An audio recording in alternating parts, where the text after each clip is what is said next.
These will take place at the end of June and the first 3 days of July, and we'll start in Ramsey, then we'll go to Douglas, Castletown and then Peel. And what is the main purpose of these roadshows? So build very much on last year. It's an opportunity for ministers to get out to different parts of the island, for us to be able to hear from residents in different constituent parts of the island about the concerns that they may have.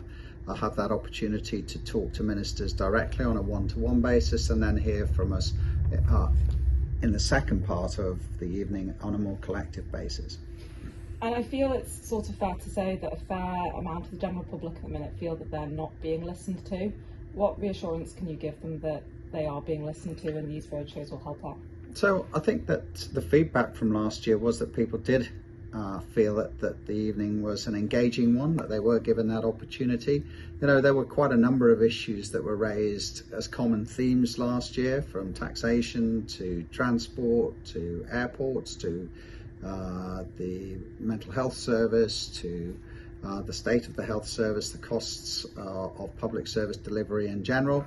I'll be able to update people in terms of some of those themes, what government's been doing over the last 12 months, but also we'll be able to pick up on other areas within, I guess, those general themes, because they are very much at the heart of people's concerns, and be able to, again, to listen to people, give our perspective, and also perhaps hopefully come away from those roadshows having recognised where there are areas for improvement.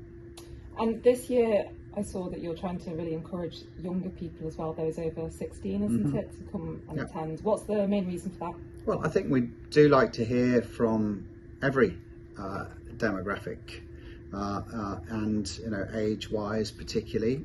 It's always good to get a younger perspective in terms of how people are feeling about the economy, about jobs, about the future for them on the island.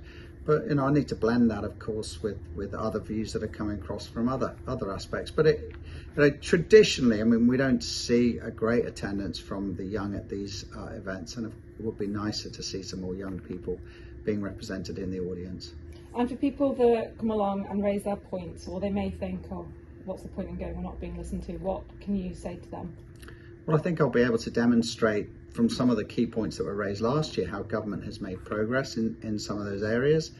And it's not necessarily about a direct you said we will, but it is a chance to influence government thinking and government policy direction, and to allow us, particularly as ministers, to be able to sort of look back after the particular events and say, look, these were the common themes that were coming through, these were the views that were being expressed.